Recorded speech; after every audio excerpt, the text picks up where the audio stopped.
After going home that night, Olivia texted me all night and well into the morning. We ended up talking about all sorts of things: Mia, our art, various shows, just about everything. Never seen her that excited before. For someone with sore hands, she sure types fast. And for someone that doesn't much like talking at all, she sure types a lot. I certainly can't keep up. And when she didn't want to talk, she sent more doodles and sketches. Sleep wasn't really an option on my end either. And Guts' doodle ventures were quite entertaining to read. Since then, we've been texting more every night. Not as much, since I do need my sleep. But right now, I'm just waiting for art class to end. Mr. Triggums is apparently one of those substitutes that demands complete silence until class is over, but doesn't care beyond that. So even though I'm sitting about 2 feet away from Olivia, we're having to text each other. She's quite the storyteller with these doodles. Like right now, as I try to keep up with the tale of Guts writing a... What's he writing again? He's piloting the main golem from Gundam Finn. A giant robot from one of the shows she's been wanting us to watch together. I mean, we would. I totally want to. Just Olivia and I sitting side by side on my couch. Maybe as we're getting tired, we start leaning against each other. I could even offer to keep her warm. Whoops. Catching my phone on the precipice of my desk, I see that Olivia had sent an even more detailed version of the previous Guts drawing. And this is why, for how dumb as it is, Finn is still fun to watch. I don't get it. You almost didn't get your phone just now. If you'd watch it, you would.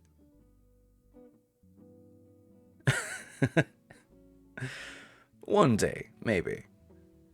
Though only if it's with her. One day, yes.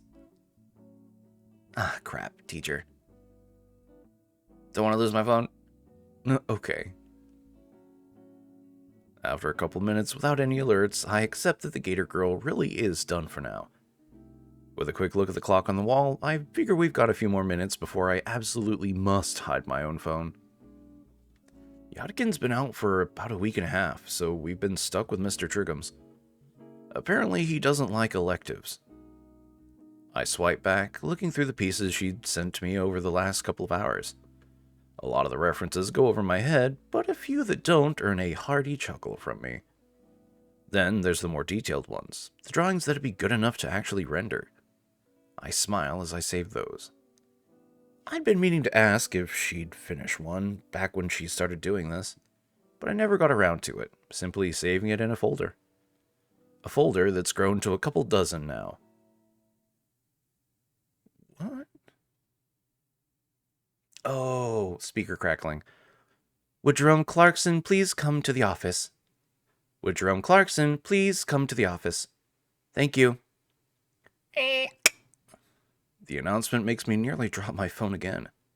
They'd been going on all morning, just calling random students to the office. The buzz from my phone has me check it again to see another message from the Gator Girl. Never mind. Teacher's acting weird today. Weird? I look at our substitute. Mr. Triggums isn't paying any attention to us. In fact, he's just kinda looking through the desk he's sat at. Weird. Same here. Think it has to do with the office thing? I don't know. Was thinking it was a short day, maybe. That was another thing. I think the entire class realized something was up with how fast class periods were going today.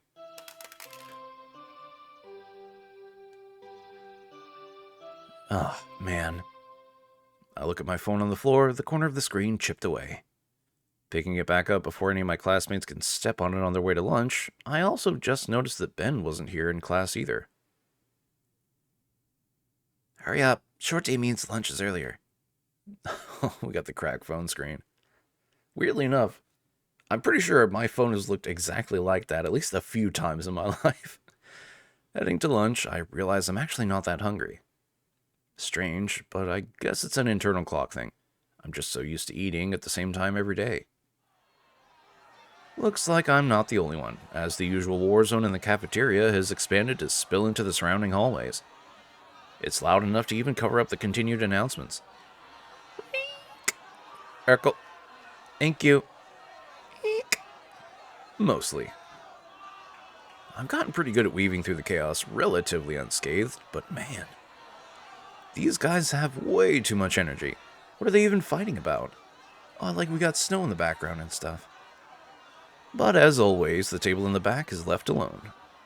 Damien is chattering loudly about his day so far to Olivia, who is occasionally poking Liz across the table with a toy claw hand. Liz flails her arms around to shoo away the offending poke, but never bothers to crane her neck down from the rafters. She perks up when she sees me. Yo, it's Inko! Hey, what's going on at the Olive Garden today? Whack his noggin. The meter stick falls on my head. Gah! It's just a joke, a quip. How long did it take you to come up with that one? It was about 2 in the morning last night. Whack him again. Hey. Best $10 I've ever spent. It looks a little familiar, doesn't it? Yeah, that's what I thought when I saw it. Just like the real one, she'll bully you for saying dumb stuff. Bite me. She makes the head gnaw on my face a little. I'll go sit somewhere else. Do it. I got a new friend right here. Oh, wow, I have an actual friend that isn't addicted to makeup pheromones. That makes me so happy. Your ventriloquism needs a bit of work. I still think it's a little weird. I'll live a little. Say, you guys aren't eating either? It's too early. I'll just eat when I get home. The lunch ladies don't really try on half days. Don't they not try normally? The difference makes itself known. I was out for like a week. I'm just gonna steal some of whatever Olivia makes later. Get your own. I've changed my mind. She has too much power. This is great. Olivia reaches over to gnaw on Damien again, and I snatch it out of the air. Ah, no! I aim to hitch it right on Olivia's snout. Bullseye. It's clamped shut. The evil is defeated. Oh, I think the texture messed up. I think it's supposed to be on her little snoot. While I'm giggling like a schoolgirl, Olivia uses the chance to grab the hand back. Fine, no more claw today. She hastily stuffs the plastic toy in her backpack. After some more small talk, Damien's attention wanders towards Liz, who seems to be lost in thought. Hey Liz, what's in your head? Huh? Oh, I was just thinking about earlier today. I was talking to Principal Scaler this morning while running some errands for Stuco, and she was really out of it. Out of it? Yeah, like she didn't want to be here today. I tried to pry, but she clammed up. I've never seen her like that before. She must have drank bad coffee or something. I don't think that makes people sad. I can tell you from experience, it just makes you really have to... Looks like I got a text. Liz pulls out her phone, craning her head down to get a better look at the screen. It's from Ben. Come, having a student council meeting. Huh. Normally it's a bit more formal than that. I guess since it's a half day and all. Oh well, duty calls. Sorry for having to leave early, guys. No worries, Liz. We can just meet up after school. Sounds good. I'll see you all later then. What would you guys want to do after school? I don't know. Maybe we can hang out at my place. Too cold to get in the pool, but I'm sure we can think of something. I look over to Olivia, who doesn't seem to have any objections to the idea, but no input of her own. Got any ideas, Liv? We could doodle some stuff. Like charades? Yeah, make it into a game of sorts. That sounds pretty fun, actually. Then I can really wipe the floor with Olivia. Oh, save your breath, Nito. You know my stuff will own you and your chicken scratch. Want to bet? Ha! That's a sucker bet. Alright then, loser has to pay for food. Deal. We shake hands, making the wager official. Would Olivia Halford please come to the office? Would Olivia Halford please come to the office? Thank you. The monotone voice of the intercom, combined with the strange atmosphere of the school, is starting to unnerve me. We all look at the Gator girl, who rolls her eyes and starts wheeling away from the table and towards the exit. After she'd left, everything felt more off. Lunch came to an end, and the school day was close to the same. Just a couple more periods before we can hang out somewhere with all the extra free time. I look at Olivia's desk, still empty 5 minutes into Prockling's class. I mean, yeah, she hates this class the most, but it's really become a habit at this point. Just like how it's become a habit for me to write an extra set of notes for Olivia. I look at the 2 mostly blank pages in front of me. Like with our other teachers, I notice something's off with Brockling. She barely says anything, instead just asking us to read the chapter on the Great War. I do just as asked, and 5 pages in, I can say without a shadow of a doubt that it was the stupidest reason for a world war to break out. A bunch of European countries, unhappy with being ruled by a bunch of other European empires, deciding to revolt and dragging all their allies into the quagmire. I'm really struggling to make sense of the information, made worse with how outdated the textbooks are. Seriously, they're written so bad it ought to be a crime. It oozes pro-Gilded Age corporatism, the kind that genuinely believed that anything bigger than a gathering of 10 people was a form of unionism. With a sigh, I busy myself with taking notes for myself and Olivia. As I do, my eyes continue to wander the classroom. Everyone looks just as disinterested in the subject matter. I look over to Prockling, and she herself doesn't seem interested in the subject matter as well. In fact, she's just kinda staring off into space. It's highly unusual, considering how much emphasis she puts on proper class focus. Yet, there she is, spacing out like she's no better than the teenagers she teaches on the daily. I'm almost tempted to raise my hand and ask her a question to snap her back to reality when the room's speaker comes to life. Eek. Would Incognito please report to the office? Incognito, please report to the office. Thank you. Eek. I look up to Ms. Brockling. I got called, but she's still the arbiter of who leaves her class and when. But she doesn't meet my eyes at all. If anything, it looks like she's actively trying to avoid eye contact. I pack my things and shuffle out of the classroom. All the while, the stares and murmurs from other students grow ever more intense. My mind immediately begins to wander. Why am I being summoned to the office? They sure are calling up a lot of people. Maybe it's related to 2 weeks ago? The only thing keeping me company on my march to the principal's office is the sound of rubber soles on tile. They must spend a fortune on polishing these floors. It's not long before I notice another pair of footsteps coming from somewhere ahead of me. I squint my eyes, quickly recognizing the figure that approaches. It's Ben.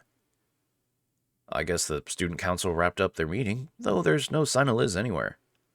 As the parasaur makes his way closer, I notice he has a complicated expression on his face.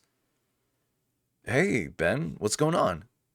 He flinches as I call his name and looks around like a lost child before he spots me. We make eye contact for a few seconds, but he doesn't say anything. Everything all right, dude? Suddenly, he turns away and continues down the hall. A sinking feeling takes hold of my chest. I almost try to speak up and stop him, but can't think of anything to say. Guess I better get going. After another minute of walking, I reach the door to the principal's office and find it wide open. Come in.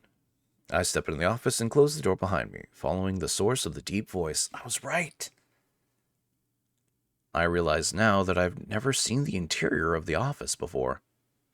It's fairly standard for an office. Long wooden desk, filing cabinet, a few potted plants, and a couple of shelves for storing all sorts of things.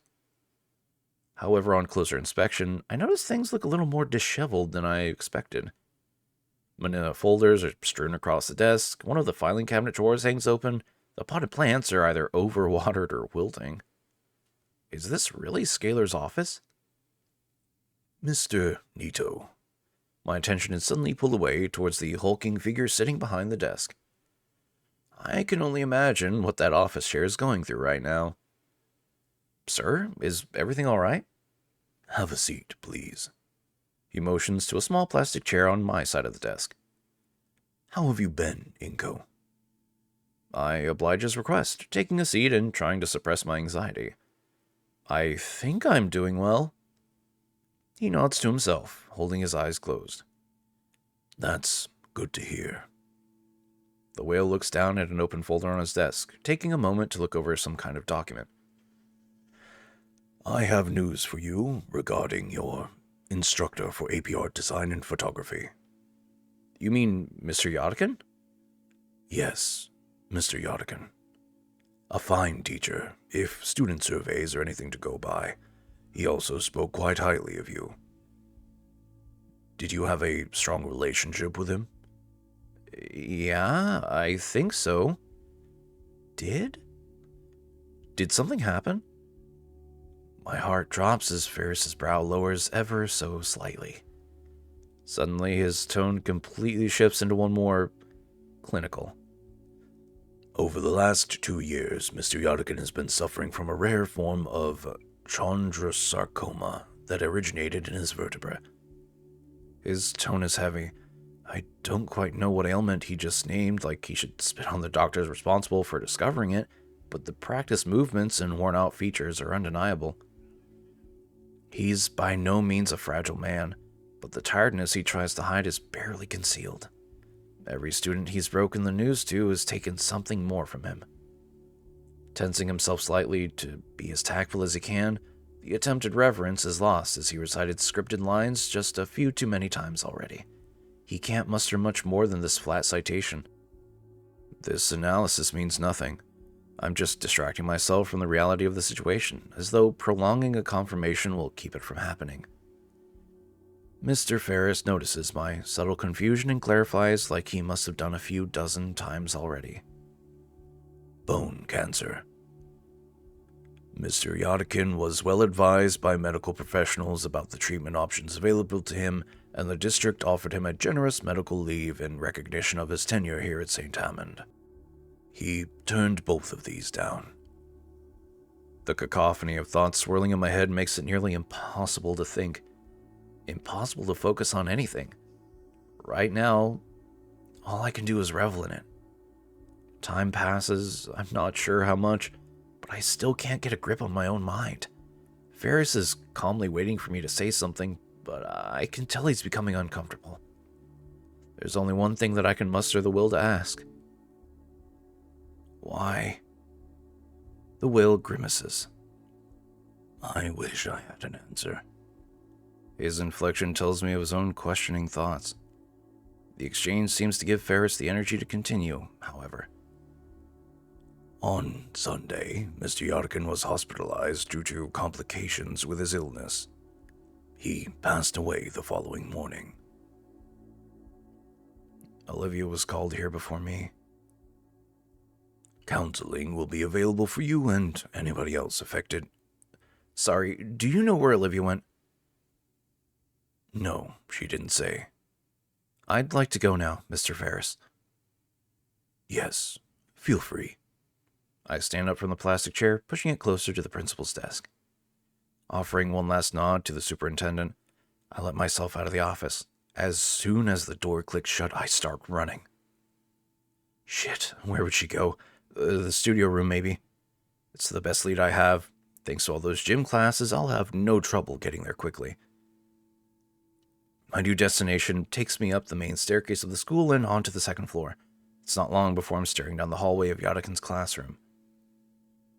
I breathe a sigh of relief as I spot Olivia sat in front of the door. God, what do I even say to her? My thoughts come crashing to a halt as I see another dinosaur beside her, gesturing manically.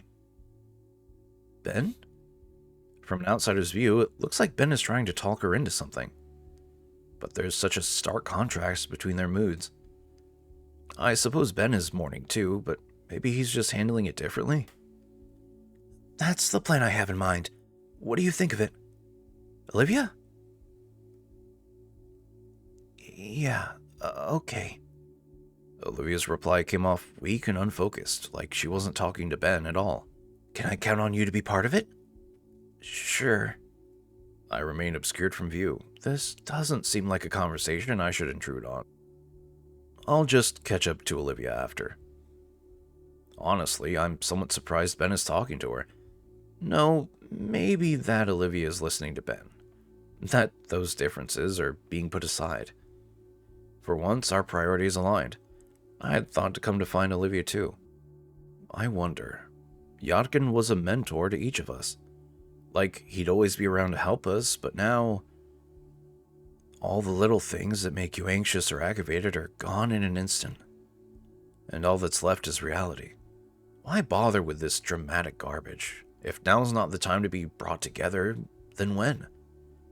I'm thinking too much. My hands are shivering. Something in my heart threatens to fall apart, but not now. Her voice was too quiet for me to hear, but whatever she'd said wasn't what Ben wanted to hear. Olivia, I need to know that you're with me on this. Yeah. Olivia.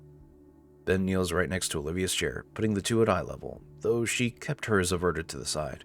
I need to know that you're in on this fully. There's a strange panic in the Parasaur's voice. Please, Olivia. For him. Finally, after what felt like a few minutes, despite it only being 4 or 5 seconds, Olivia looks back at Ben's face and gives him a meek nod. I'm going to take that as a yes, then.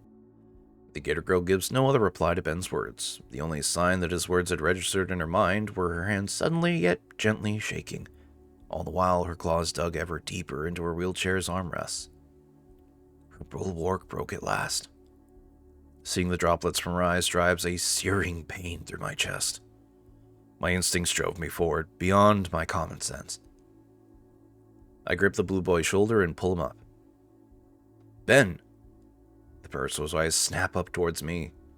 He makes eye contact with me, a depressive expression coating his face. Inko, what are you doing here? I wanted to see Olivia. Olivia's silver eyes finally lift, and the pain reflected in them threatens to shatter my aching heart.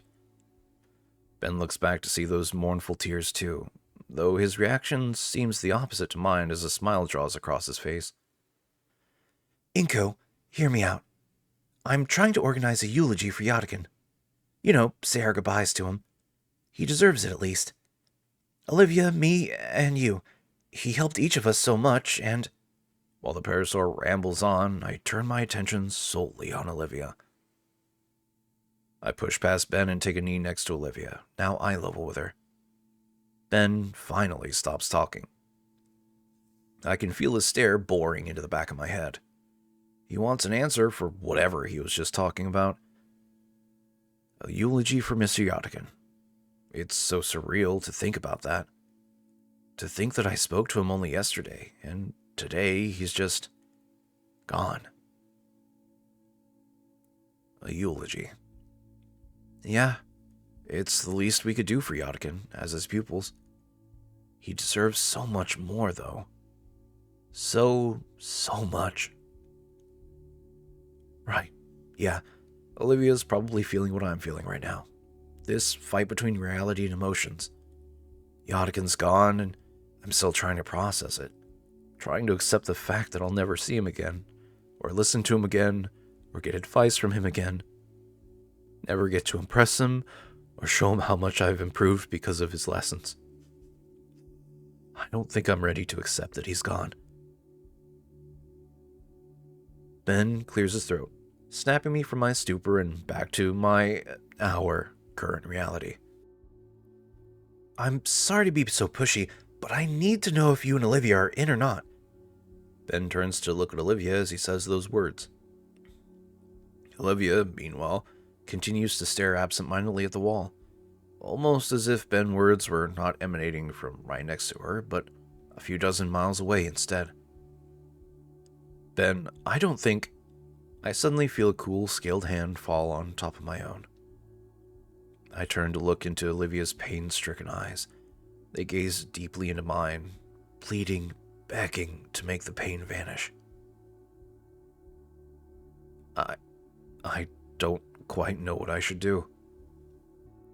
While I would agree Ben has the right idea, it is not time yet. We are not ready. Can you give us some time, Ben? The student council president's taken aback by my words. But Olivia... His frustration with us seems to grow with each second. Ben, look, No! I turn fully to Ben with my hands raised defensively. Ben, listen. We need to do this. For Yodikin. For everyone that cared about him. For us. So why won't you help me? We want to, Ben. Really. But can't you see that what you're asking for is way too soon? Damn it, we just found out. His breathing is haggard now, his composure completely blown, and his own pain is painted across his face as he allows his glasses to slide away from his puffy red eyes. Ben. Her voice is so soft and gentle. Her head turns back to me, her own pain still in her eyes, but also sympathy, too. She looks forward and her words are more resolute. Ben, I understand. The Parasaur boy's breathing hitches. You're right. We should do this. And I will. I promise I will. But it's too soon. We all need time. But... He clenches his teeth, followed by his fists. He takes a sharp, uneven breath, his glasses sliding off his face and right into the floor. He's so agitated, so exasperated and devastated that he doesn't seem to care. My free hand finds itself on my other friend's shoulder, forming a full link between us. Olivia reaches down and picks up the prescription glasses, using her sleeve to smudge them cleanish. Ben struggles, his already broken composure fracturing further. His hands shake as he accepts the preferred eyewear from Olivia, having great difficulty setting them back on straight. When he can finally look up from the floor, his eyes are even more raw with fresh pain. You promise? Olivia nods at the quivering question, her own lips starting to shake as well. Yes, but for now, Ben finally gets it, as his emotional dam is near bursting. Yeah. You're right. Sorry. Ben walks up to me and pats me on the shoulder. With a final solemn look at Olivia and nod towards me, he walks out of the classroom and leaves Olivia and I alone. As the door clicks closed behind me, I hear Olivia take a sharp and shuddery breath before turning to look at me. Her eyes are glossy and puffy on the edges. Trails of tears stain down her cheeks. And her expression is of someone who doesn't want to believe that it's true, but knows deep down that it is. As I look to her, I feel my emotions come back twice as hard. No. I need to be strong for her sake, damn it. Olivia, I try to find the proper words to say something to her. Anything that could give her any sense of comfort to ease her pain. But I feel my throat begin to tighten like someone's hand is around my neck. I don't even notice that I'm crying until my vision becomes blurred with tears. Without thinking, I wrap my arms around the baryonyx and pull her into a hug. Olivia seems shocked at first, frozen by my sudden reaction. But then I feel a pair of arms wrap around me and hands clutching my jacket. Olivia begins to softly sob into my shoulder. I feel my own resolve break down as I hear the increasing pain in her cries. When we're like this, I can't even pretend to be the stronger one anymore. Maybe I could bear the pain of Yodkin, but seeing Olivia like this, I hold on tighter. I don't want to let her go. Suddenly, she mumbles something into my shoulder. What was that? We pull apart, and I look over Olivia. Her sunken face is covered in splotches and trails of wet and dry tears. She's hyperventilating and looks like an absolute mess right now. Despite this, her eyes are fierce and lively as they meet mine. I need to do something. Right now? She doesn't respond, hurriedly rolling down the hall towards the elevator. Where would she... The fountain. The only place she could be going. I step forward to follow her, but stop. No matter how I try, I can't continue. This is Olivia's promise, not mine. I have no right to intrude into it like that. My hesitancy robbed me of any choice in the matter. She went alone. I'm a fucking idiot. Alone? In this freezing weather? While she's going through this? What the hell was I thinking? I start my silent march through the halls, out the building and into the frozen wilderness. It's cold out, freshly starting to snow. The world just feels so much smaller, muted and colorless. Now's not the time. I must find Olivia. There's thin tire tracks in the thinly laid on snow, pathing out down the sidewalk. I follow them. The path is serene. The falling flecks of white make it feel like one of Olivia's landscapes. The fountain must be just around the corner. Oh, God. I should have gone with her. Of course the fountain is only accessible with stairs. The steps are tall and coated in a thin layer of ice. It's a death trap. Something rolls down and bumps my shoe. It's one of Olivia's handles. My face flashes with heat and my blood runs cold. Oh my God, I can't lose 2 people in one day. Please. I will myself to look up. 8 steps up, Olivia's wheelchair is toppled over on its back. Seat ripped, wheels spread. It's unrecoverable. Olivia is 2 steps further, halfway onto the next ledge. Her arm reaches up for the next one. Olivia!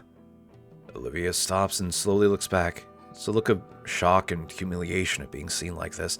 She turns back and starts pulling herself up to the next step. Damn it, Olivia. I take a step up and catch myself. It's a wonder how she got even this far. But I find my balance and start marching up towards her. Her arm slips on the ledge and she falls back. I caught her in my arms from behind. I didn't make it. She looks up at me, eyes still filled with tears. I carefully set her down on one of the steps. She hides her face in her palms. I failed Yatkin. Olivia chokes back a sob. I'm just a stupid fuck-up. Fucking chair. And then continues to weep. I sit there and stare for a moment, trying to figure out what to do. I really haven't ever been in a situation like this. The poor girl is shaking. Rather it's from the cold or her situation, I don't know. Instinctively, I wrap my arm around her and pull her close to me. Olivia shifts her body accordingly, and we end up in an embrace. Her sobbing calms down to just occasional hiccups, and her body is no longer sapping the heat from me either. I'm sorry, Inko. Sorry for what? Everything. Being an asshole, being a failure, making you waste your time on me. I'm just awful. Don't say that. I love you. That's what I wanted to say. But now isn't the time. I'm your friend. You know that. I'm here for you the same way you're here for me. Olivia breaks away from our hug. Her face is tear-stained, but she isn't crying anymore. She's looking down at her wheelchair. Do you have a spare at home? No. I stand up, look up the stairs towards the fountain, then back to Olivia. I can call Liz if you want. She can come pick us up after we're done. We can worry about your chair then. You're not a failure, Olivia. We're getting you to that fountain. I reach my hand down towards her. Olivia's confusion erodes into a soft smile as she stares at my hand, and then back to me. Come lower. Let me grab your shoulder. I've done this a few times before. I lean in closer, and Olivia pivots as best she can. Once more, she uses her tail as an anchor in place of her legs. It's holding her up pretty well. Never considered it, but that tail must be pretty muscular. Let's go. I want to make Yodikin proud. I climb up to the next step, planting my foot on solid ground. Olivia waits for me to stop before quickly moving her tail up to the next step as well. It's sort of like we're each one leg. Simple enough. It only now occurs to me how close we are right now. By close, I mean I'm practically cradling Olivia against my side. Up another step. Eventually, we make it to the top. I manage to shuffle to the fountain. You can just put me down right here. All right. I gently lower Olivia down and place her on the lip of the fountain. There's just enough space for her to sit along the edge, with one leg resting on top and the other hanging off. She looks into the still water in contemplation. My eyes follow hers, focusing in on the coins that have settled in the bottom of the fountain, though hard to see through the opaque ice. I've stuffed my hands in my pockets for warmth, feeling the skin of my knuckles start to split already. My fingers trace over the quarters I'd usually use on our lunchtime drinks. The powerful sneeze draws me away from my meandering thoughts to see the gator girl quiver on the cold concrete seat. Damn it. Her jaws clench tight, baring her sharp teeth to the new world. Damn it. Her jaws clenched tight, baring her sharp teeth to the world. Her nostrils flare with each of her breaths, the hot air creating a puff of visible mist. And her eyes are filled to the brim with a fiery rage and salty tears. I want to break the silence between us. Ask for her thoughts. She's deep within them, though, raging within her own mind. Finally, having the moment to process everything that's happened. In the end, it's Olivia that breaks the silence with a single, quiet, disdain-filled curse. Damn it.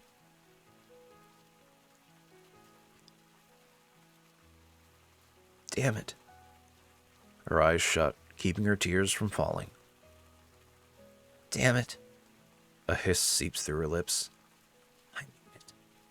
I finally made... But... The thought goes unfinished. She lets her shoulders down and turns her gaze away from the spouting water. Listlessly gazing toward the obscured afternoon sun that's just managing to peek through the clouds and snow-covered trees. Maybe she's imagining that's where he is now. But what now? I withdraw my hand from my pocket, holding it open for her to see the pocket change in my palm. Scanning over the water feature before us, I think back to all the times I wanted to do just this with someone else. How about we make a wish? Olivia's brow furrows as she glances off to the side. Her fingers grip her hoodie, and I watch as she considers my suggestion thoroughly. Sure. A wish sounds good right now. Sure. A wish sounds nice right now. I motion her forward. The gator girl holds her hand out to me, and I drop a quarter into her palm. On 3? I nod in reply. 1, 2, 3. I wish for... Our 2 coins flip in the air together. I watch as the coins spin skyward, crashing through the falling snowflakes. At their apex, the coins seem to pause, just to briefly touch one another. And with a synchronized... both of the quarters hit the water together. Leaning forward, I see that the coins even landed on the same side. Heads. Wonder if that'll double our chances of making our wishes come true or something. I let out a huff in amusement from Olivia's comment. Though, the more I think about it, the more I hope it does. We stay there, looking at the fountain together in silence. For a moment, it feels as though time has stopped around us. It's just me and Olivia experiencing the moment together. It almost makes me forget what had just transpired, what we were dealing with, what kind of future the two of us were looking at. For this moment, though, none of those dreadful thoughts mattered. What matters right now is finding a small bit of peace, of solace, a little bit of calm before the storm that was inevitably coming. A harsh wind chill finally brings Olivia and I out of our thoughts. Hey, um, I'm sorry for being super distant earlier. You don't have to apologize for that, Olivia. Everyone goes through these sorts of things differently. I know, but I just feel bad. I know I'm not the only one who's sad that Yadikin is gone, but... Her pause makes me stop and turn around to face her. I can see it in her face that she's trying to form the right words. Yadikin was the first person who I felt was a role model for me. He didn't just believe in me, he made me believe in myself. Not just for my art, but being able to succeed in general. I knew that Yadikin meant a lot to her, but I never realized he meant that much to her. More than anything, he actually cared about me.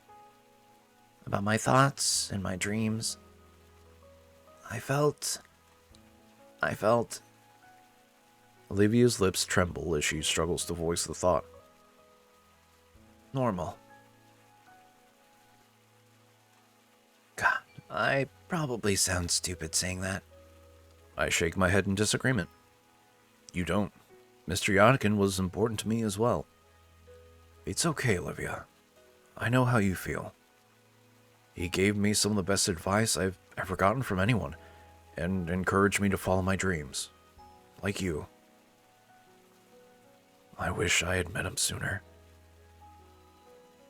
There's a moment of silence between us, the air filled with a mix of sympathetic emotions. A shared sadness for the passing of someone who made an impact in both of our lives, but a sense of thankfulness that he graced our lives. Guess we both got our issues, huh? Yeah, I guess so. A fresh breeze of icy air sends a shudder down my spine. So, what should we do now? I pat off the growing pile of snow off my shoulders and head. Let's see. I look at my phone. School's ending in 10 minutes. Do you want to just chill here until then? No pun intended. Sure. I look around, noticing a tiny bench for two nestled against a tree. The gator girl must have noticed, as she's already holding her arms out for me. I recall something, a certain pair of raptors. I kneel down, facing away from Olivia. I can feel the icy flakes melt off me as Olivia leans against me again. Her powerful arms wrap around my shoulders, clawed fingers digging into my jacket. My fingers lock together to form a makeshift seat for her behind me. With my passenger secured, I make a beeline for the bench, lest I get caught up in what I feel pressing into my back. She lets herself drop onto the bench, uncaring for a landing. Taking a page from the Book of Olivia, I also drop uncaringly next to her, just glad to have some shelter from the increasing snowfall. So, here we are. Mission accomplished for Olivia. Now what? My curiosity compels me to ask Olivia something. If you don't mind me asking, what did you wish for? I don't think you can tell someone what you wished for, or else it won't come true. The superstitious side of myself says that she has a fair point, so I decide not to push her any further on it. Just curious is all. We continue relaxing in comfortable silence. I mean, I don't mind telling you if you tell me yours. I guess that's only fair. What did I wish for just now? It's hard to put into words. It's not something specific, rather a feeling that I keep coming back to. Back before I came to this school, I would have wished for more friends, or a successful future, or to take back something embarrassing from the past. But now that I think about it, I didn't need to make a wish. That's too vague. I know, but I don't know how else to put it. Come on, at least try. My best memories from the past few months. This. This? Being outside in the freezing cold? No, not that. What do you mean then? I struggle to find the words without making myself sound stupid. You know, we've hung out a lot together, but it's not often that it's just the two of us. Just us? Yeah, that doesn't happen a lot. I wish it was like that more often. The baryonyx's eyes go wide. Shoot, maybe that came across too weird. I mean, I just want to get closer to you, you know? I watched the beginnings of a blush form across Olivia's cheeks. Wait. I don't mean it like that. I want to get to know you better. She glances away, laughing nervously as her tone changes drastically. Yeah, I understand, totally. I breathe a silent sigh of relief. You want to know what I wish for? If you don't want to share, you don't have to. No, I asked for yours. It's only right. I wished to know what I want to wish for. I glance across the bench towards her. Can't make sense of anything right now. I want today to be over, frozen, and to have never happened all at once. I don't want to just replace him with someone else. It's too late to start all over again. She stops to wipe her eyes, but they're already dry. All I've ever wanted was to be someone he would be proud of. But it just feels impossible. She looks away. I ended up picking something lame. Sorry. What's that? Olivia's still looking away, so while I can hear her hesitation, I can't tell what she's thinking. I threw that coin, and out of everything racing in my mind, the one thought that stuck out the most was just... She chews her lip in contemplation for a moment, and when she finally continues, her voice is a soft whisper. I want somebody I can trust. I feel my face heat up from her words and her tone. Even with her head turned, I notice a red flush creeping over Olivia's face too. I instinctively jerk my head the other direction. Shoot, what do I do now? We're both sitting motionless, neither daring to say another word. If I listen closely, I feel like I can hear her heartbeat from here. She can probably hear mine as well. I don't even notice the cold anymore. Maybe we can just stay like this for a few weeks. No, don't be ridiculous. You need to tell her how you feel. I clear my throat, searching for words that wouldn't come. She just said she wanted somebody to trust. I mean, you can trust me. I hear shuffling from Olivia. Damn it, I can't work up the nerve to turn my head towards her. My neck feels like a rusted hinge as I try to disobey my body and look at her through my periphery. Do you trust me? Despite my words, she nods her head vigorously, the blush growing dangerously bright. Well, I shift my body towards her on the bench. I trust you too. Suddenly, she shakes her head a bit to bring herself back to reality. Maybe I can be honest with you then. You're silly and you're ridiculous. Maybe a little over-optimistic. You're thoughtful and adventurous, and you're so willing to just take me with you. You don't treat me any differently for this stupid thing. She lightly hits the armrest of the bench. I guess I stopped noticing it at some point. Well, yeah, I mean, obviously, you're like... So many words dance on the tip of my tongue. Like... My mouth and brain are at a standstill, one wanting to just blurt whatever while the other keeps it all in and disseminates it in a thoughtful manner. What comes out is... blah. A furious snort rips from the gator girl's nose, followed by peals of laughter. Out of embarrassed shame, I cover my face with my hands. What was that? I curse my nerves as I try to protest her continued guttural guffaws. Come on, Olivia, I'm really trying. The snowflakes that had managed to still land on me melt away from the extreme heat radiating from my whole head. Olivia acquiesces, though, drawing back into just a very smug grin. Okay, take two, Inko. My head's temperature finally drops from core of the sun to a more manageable volcano. Thanks, jerk. Seeing that small quirk of her own lips, I can't stop a smile from growing on my face. I guess, Be honest with her and yourself. honest. At the very start, I thought you were just out of it. What? You almost ran me over in the hallway. Oh, She frowns and looks away. sorry. And then you tried to get my seat moved. Sorry. And the claw thing today? Not sorry about that. I figured. And you used to be hard to talk to. I felt awkward every time I'd even try. Like, thank Raptor Jesus for Damien and Liz, because otherwise I wouldn't have gotten to know the real you. Olivia wrings her clawed fingers together. And what do you think of the real me? She's easily the most caring person I've ever known. I mean, yeah, she can be a little selfish and doesn't think ahead sometimes.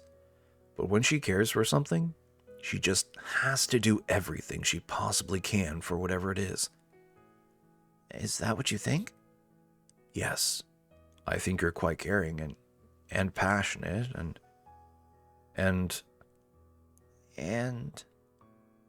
what?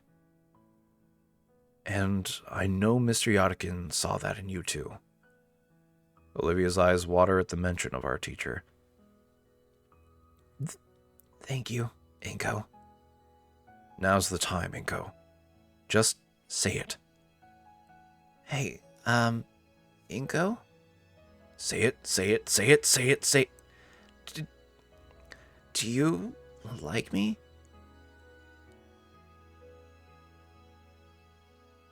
Yes? Why does talking have to be so hard? I prepare for Olivia's smug one-liner to crush my weak confession. Instead, I watch as Olivia brings her hood up and hides her eyes with it. Really? For some reason, seeing her like this fills me with a well of confidence. Yeah. Can I hear you say it? I like you, Olivia. I don't get how. Her hood peels away just enough so I can see her shimmering silver eyes. Why would you like someone like me? What? I like you too. Olivia brings her legs to her chest, holding the limbs tightly to her. She brings her hoodie's hem over her legs, transforming herself into a crocodile-shaped igloo. An oliviglue. Whew. Slippers was a bad idea. Oh, crap. Yeah, you okay? Fine. Just call someone. I cough awkwardly and get my phone out to call Liz. Hello? Inko, is that you? Aren't you supposed to be in class right now? Scalar led Olivia and I out early. Oh, okay. I was told about Professor Yotkin. I hope you're doing okay. Yeah, I'm alright. I'm with Olivia by that old park by the school. Her chair's busted, and we're kinda stuck. There's a keening whine from the bundled crocodile next to me, her tail wrapping around her as if to hug herself. Broke? In this weather? Are you two okay? We're fine. Can you come pick us up? Sure. I think I remember where that is. I'm with Principal Scalar right now. Once we're finished, I can get you two on the way home. Thanks. After some shuffling, the call drops. I turn back to Olivia. She seems more anxious than anything right now. You all right? Yeah. I'll be okay. The stovepipe maw from the oliviglue chatters quietly in the cold. My concern finally takes hold, forcing me to finally close the gap between us. She said the chair had no replacement. It'll take a while for a new one to come in. That means she'll be trapped at home, completely sealed off from the outside. Man. The beginning of Olivia's annoyed protests die of exposure, becoming a grumbling acceptance as I wrap my arms around her shivering form. You're lucky you're warm, Inko. Yeah, I definitely feel like it, as her body shifts and nestles closer against me. Olivia's tail lays on my lap, the shivers reverberating through it the most. I lay my palm atop it, feeling the cold limbs shaking slowly still. Some long-distant trivia about limbs losing heat the fastest springs to mind, and in the hopes of keeping frostbite away, I pet the heavy tail. And as I do so, I hear the silliest sound rumbling from Olivia's chest and through the rest of her. It's like a purring cat, almost. There's a new sensation on my cheek now, soft and warm. She's... Huh? Her lips are planted firmly on my cheek, and this feels nice. As I continue to warm her tail for her, I feel her warm lips press more and more against my cheek. I don't know if kisses are supposed to go this long and be this wet. And now the lips are moving and some pointy things are there and... Munch. And that's her teeth. Oh! Olivia instantly lets go of my cheek from her non-lethal bite. Ah, fuck. Sorry, I'm new to this stuff. I'm nervous. It's okay, really. I put a hand on my cheek and feel the damage. I feel the indents of her fangs, but nothing serious. And that's where we'll leave it for today.